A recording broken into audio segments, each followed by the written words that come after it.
বিসমিল্লাহির রহমানির রহিম। ইকরা বিসমি রাব্বিকাল্লাযী খালাক।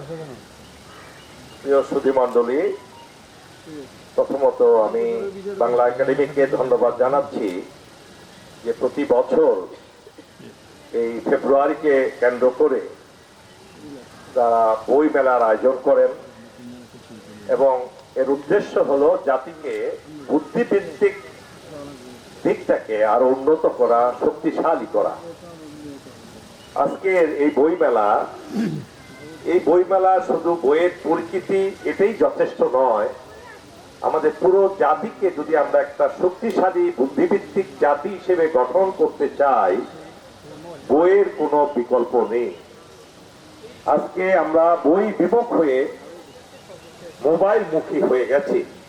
আমাদের সন্তানেরা, এমনকি বুড়া বুড়ি, আবাল বৃদ্ধ বনিতা এক বাসায় সবার হাতে মোবাইল, একই সময়ে খাচ্ছে মোবাইল হাতে, শুয়ে আছে মোবাইল হাতে, ড্রয়িং রুমে বসে আছে মোবাইল হাতে, টেলিভিশনের সামনে বসে আছে মোবাইল হাতে। এটা একটা ব্যাধিতে পরিণত হয়েছে। এই ব্যাধি থেকে বের হতে না পারলে আমরা কিন্তু এই জাতি একটা বুদ্ধিভিত্তিক শক্তিশালী জাতি হিসেবে গড়ে উঠতে পারবো না। এই জিনিসটা আমাদের আগে বুঝতে হবে।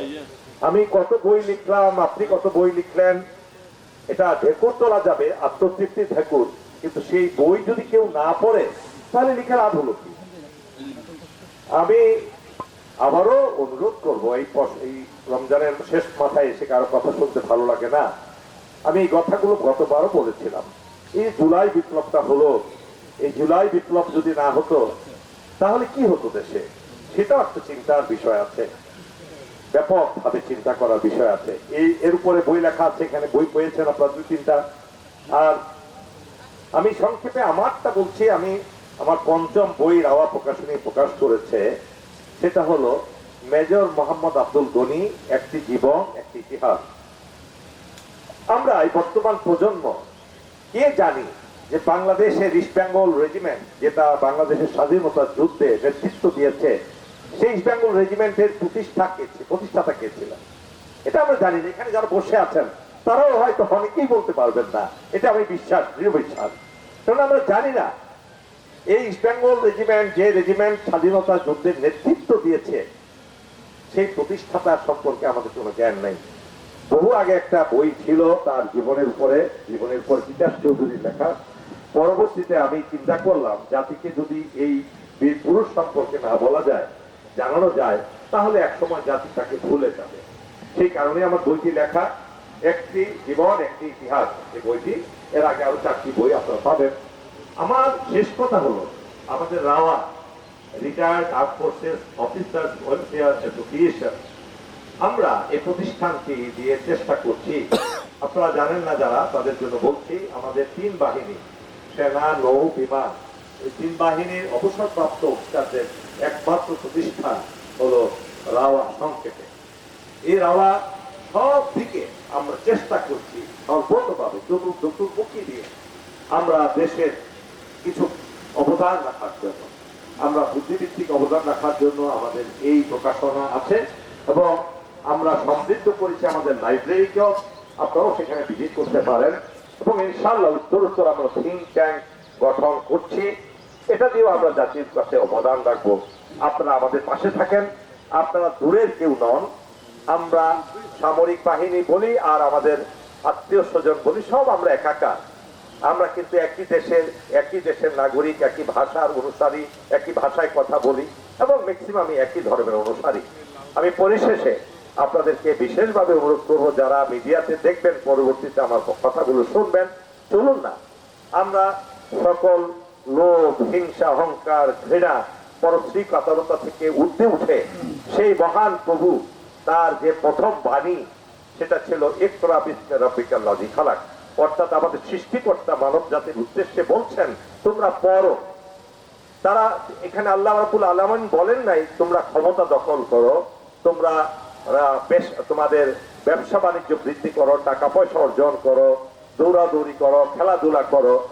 সবই আসবে যদি আমরা প্রথমে পড়ি, জ্ঞান অর্জন করি। সেই জ্ঞান অর্জনের কথা কে বলেছেন? আমাদের সৃষ্টিকর্তা বলেছেন। এটা কিন্তু আমরা গুরুত্ব দিই না। যারা এন্টি রিলিজিয়াস, বিশেষ করে বামপন্থী, তারা আবার এই কথাগুলো পছন্দ করবেন না। আমি জানি ইসলামের কথা বলছি, আপনারা যদি গবেষণা করেন দেখবেন শুধু এখানে পড়েই শেষ নয়। আল্লাহ পবিত্র কোরআনের বিভিন্ন জায়গায় বলেছেন, এতে শিক্ষণীয় আছে তাদের জন্য যারা চিন্তা করে ভাবে, পৃথিবী নিয়ে, দেশ নিয়ে, মানুষ নিয়ে, সৃষ্টি নিয়ে ভাবে। আরো বলেছেন আল্লাহ রসুল হযরত মুহাম্মদ সাল্লাল্লাহু আলাইহি সাল্লাম, তালাবুল ইলমি ফরিদাতুন আলা কুল্লি মুসলিমান ওয়া মুসলিমাত, জ্ঞান অর্জন করা প্রত্যেক মুসলমান নর নারীর জন্য ফরজ, নারী পুরুষের জন্য ফরজ। ফরজ নামাজের আগে, রোজার আগে, হ্যাঁ, হজ করার আগে, যাকাতের আগে যে জিনিসটা সবচেয়ে গুরুত্বপূর্ণ সেটা হলো জ্ঞান অর্জন। এখানেই শেষ করেননি তিনি বলেছেন দোলনা থেকে কবর পর্যন্ত জ্ঞান অর্জন করো। এই যে কথাগুলো কোথায় পাবেন, কে বলেছে? এ আমাদের ইসলাম ধর্ম বলেছে। আরেকটি শেষ কথা দিয়ে শেষ করছি, উতলুবুল ইলমে ওয়ালা কানা ফিসসিন, সুদূর চীন দেশে গিয়ে হলেও তোমরা জ্ঞান অর্জন করো। এই যে কথাটা, চীন মানে জ্ঞানের আধার না, সেটা হলো একটা দূরত্বের কথা বলা হয়েছে। আমার প্রিয় ভাই ও বোনেরা, আমি অনুরোধ করব, চলুন না আমাদের সৃষ্টিকর্তার সেই নির্দেশটাকে আমরা অনুসরণ করি। আপনি আমি কত বড় প্রগতিশীল, আপনি আমি কত বড় লেখক, আপনি আমি কত বড় নাম করা লোক, কত বড় প্রেসিডেন্ট, কত বড় প্রধানমন্ত্রী, কত বড় সেক্রেটারি, কত বড় জেনারেল, এগুলো হয়ে আপনি কবরে যেতে পারবেন না। হয়তো আপনার এপিটাপে লেখা থাকবে, কিন্তু আপনাকে কিন্তু সেই আল্লাহর কাছে ফেরত যেতে হবে যে রাব্বুল আলামিন আপনাকে জ্ঞান অর্জন করার কথা বলেছেন, এবং সেই জ্ঞান অর্জনের মাধ্যমে আপনি আপনার প্রভুকে চিনবেন, আপনি আপনার সৃষ্টিকে চিনবেন, আপনি আপনার মানবতাকে চিনবেন, আপনি আপনার জাতিকে চিনবেন, আপনি আপনার শত্রুকে চিনবেন, আপনি আপনার মিত্রকে চিনবেন, আপনি আপনার বন্ধুকে চিনবেন, আপনি আপনার মা বাবাকে চিনবেন, আপনি আপনার সন্তানদেরকে চিনবেন, আপনি আপনার সারা বিশ্বকে জানবেন, বিশ্ব ব্রহ্মাণ্ডকে জানবেন। সেটাই হলো জ্ঞান, সেটাই হলো মূল কথা। মহান আল্লাহ আমাদেরকে এটা বোঝার তৌফিক দান করুক। আবারও সকলকে ধন্যবাদ। মহান আল্লাহ আমাদের সহায় হন। আল্লাহ হাফেজ। বাংলাদেশ জিন্দাবাদ।